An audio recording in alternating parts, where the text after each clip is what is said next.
نبی صلی اللہ علیہ وسلم نے فرمایا انسان اللہ سے دعا مانگتا ہے، زندگی بھر مانگتا رہتا ہے، اور اللہ زندگی بھر دعاؤں کو قبول کرتے رہتے ہیں، لیکن اس کو نظر نہیں آ رہا ہوتا، اس کو نظر کہ اللہ اپنے طریقے سے دعا قبول کرتا ہے۔ اگر اللہ ایسے دعا قبول کرے نا، آپ نے ادھر کہا اے اللہ میری تنخواہ ڈبل کر دے، آفس گئے باس نے کہا کہ جناب نئے وزیر اعظم نے جو اعلان کیا ہے اس کی منظوری ہو گئی، ٹھا ٹھا کر کے ایسے دعائیں قبول ہونا شروع ہو جائیں تو غیب پر ایمان ختم، پھر تو دعا کی ترغیب دینے کی ضرورت ہی نہیں رہے گی۔ سب لوگ مصلی لے کے مسجد میں آ جائیں گے، سارا دن دعائیں مانگتے رہیں گے کہ اللہ سے جو مانگو ملتا ہے، خربوزہ مانگو خربوزہ ملتا ہے، تربوز مانگو تربوز ملتا ہے، افطاری میں پکوڑے مانگو پکوڑے ملتے ہیں، سموسے مانگو بھوک لگ رہی ہے کیا کریں سموسے ملتے ہیں، جو مانگو وہ ملتا ہے۔ حدیث میں آتا ہے اللہ میں اتنی غیرت ہے کہ جب کوئی اللہ کے سامنے ہاتھ اٹھا کے مانگتا ہے تو اللہ کو خالی ہاتھ لوٹاتے ہوئے حیا آتی ہے۔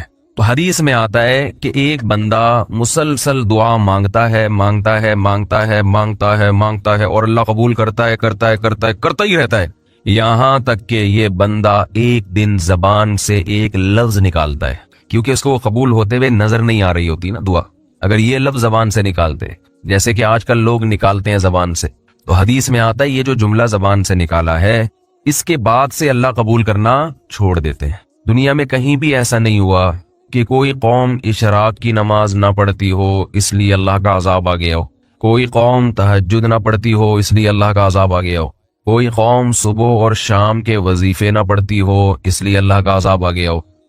یہ وجہ نہیں ہے۔ قرآن کہہ رہا ہے عذاب ہمیشہ اس قوم پر آیا جس نے گناہ کیا، اور گناہ کی ڈیفینیشن کیا ہے؟ اللہ نے کہا یہ کام مت کرو اور قوم نے وہ کام بولنے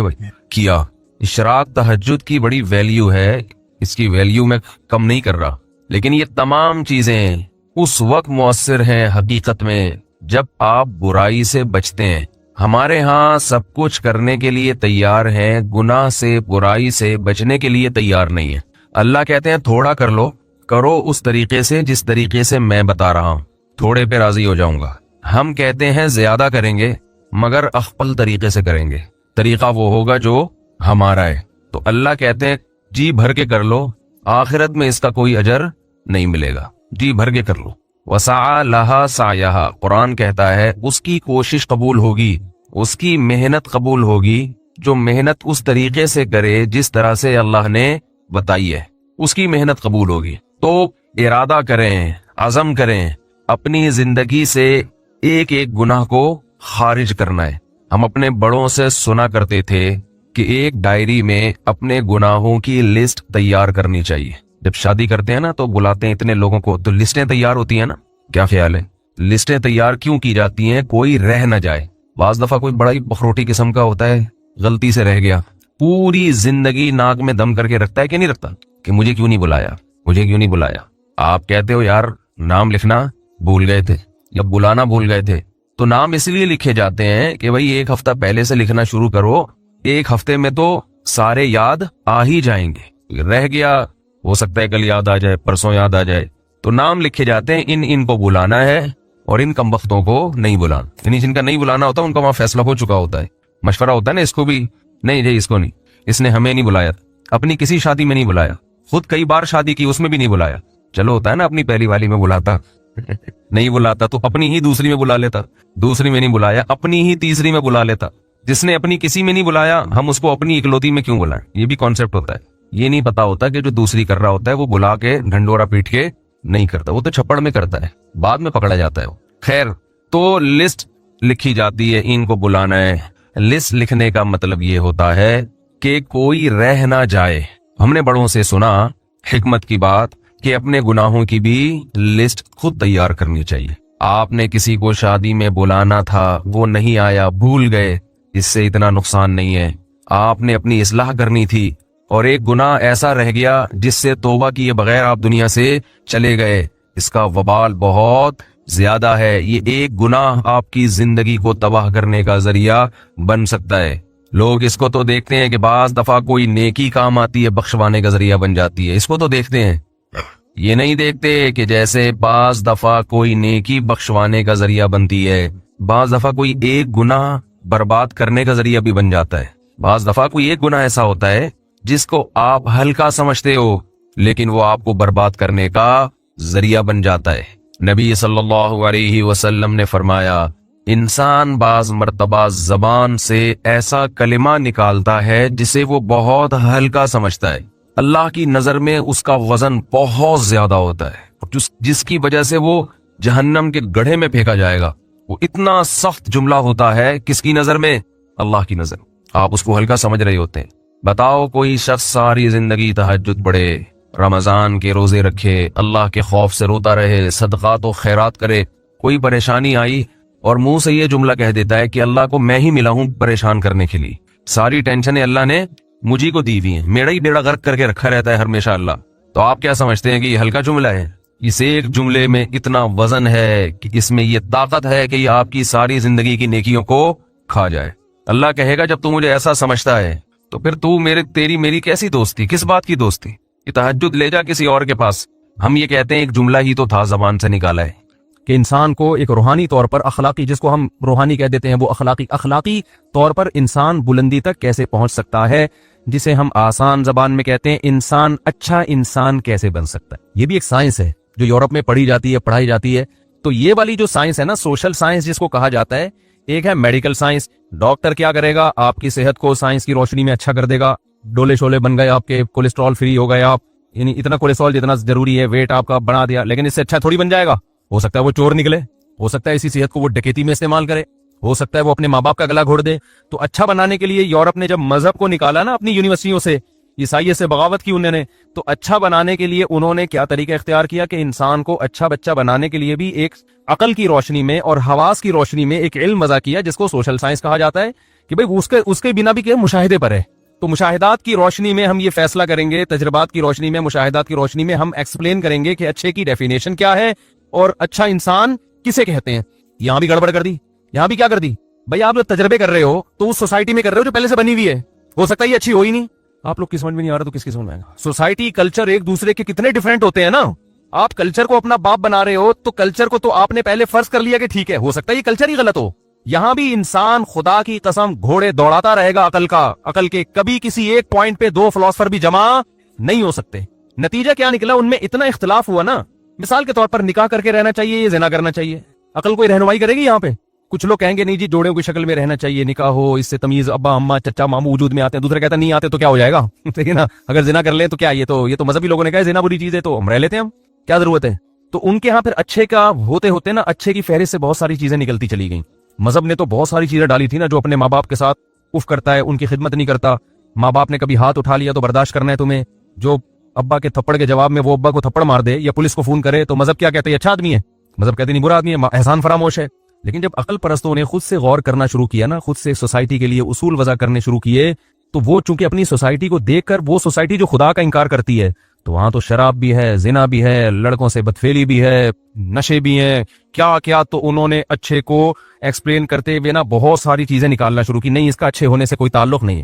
اگر آپ بوڑھے ماں باپ کو اولڈ ہاؤس میں جمع کرا دیتے ہیں تو بھی آپ برے آدمی نہیں ہیں۔ اگر بچہ پولیس کو فون کر کے اپنے ابا کو یا اماں کو جیل میں بھجوا دیتا ہے تو یہ بھی کوئی بری بات نہیں ہے۔ اگر آپ شادی نہیں کرتے، ویسے ہی کسی سے نائٹ کلب میں جا کے ریلیشن کر لیتے ہیں، کوئی بری بات نہیں ہے۔ اگر آپ وراثت بچوں کو نہیں دیتے، کسی اور کو دے دیتے ہیں، اولاد کو محروم کر دیتے ہیں، کوئی بری بات، کیونکہ عقل تو فیصلہ ہی نہیں کر پا رہی ہے نا یہاں پہ۔ یہاں تک کہ محرم رشتوں سے اپنی جو فزیکل ریلیشن ہے، اب یہ بحثیں بھی شروع ہو گئیں کہ اگر کوئی معاذ اللہ نقل کفر بہن سے نکاح کر لیتا ہے تو یہ کیا ہے؟ تو ایسے لوگ بھی اب پیدا ان ملکوں میں ہونا شروع ہو گئے ہیں کہ اس میں خرابی کیا ہے۔ روس میں جب انقلاب آیا ہے نا الحاد کا، تو وہاں یہ بڑی بحثیں ہوئی ہیں کہ بھائی سگی بہن، مجھے تو بولتے ہوئے برا لگ رہا ہے لیکن اب ایک چیز کو ایکسپلین کرنا ہے کہ سگی بہن سے بھی نکاح ہو سکتا ہے، کوئی حرج نہیں اس میں، یہ تو انسانوں کی بنائی ہوئی روایات ہیں۔ تو ایسا ہوتے ہوتے اچھے کی ڈیفینیشن میں پھر پتہ کیا رہ گیا ان کے یہاں؟ ریاست کے ساتھ مخلص ہو، بس اسٹیٹ کے ساتھ کیا ہو، ٹیکس ٹائم پہ ادا کرتا ہو، جھوٹ نہ بولتا ہو، جس کو ہم کہتے ہیں فرض شناسی۔ کیا کہتے ہیں؟ جو ذمہ داریاں اسٹیٹ نے اس کے اوپر ڈالی ہیں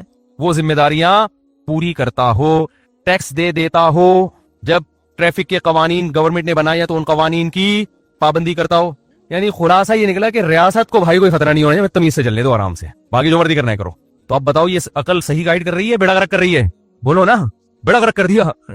کہ اچھا میں اتنے سارے اعمال جو اچھے تھے ان کو نکال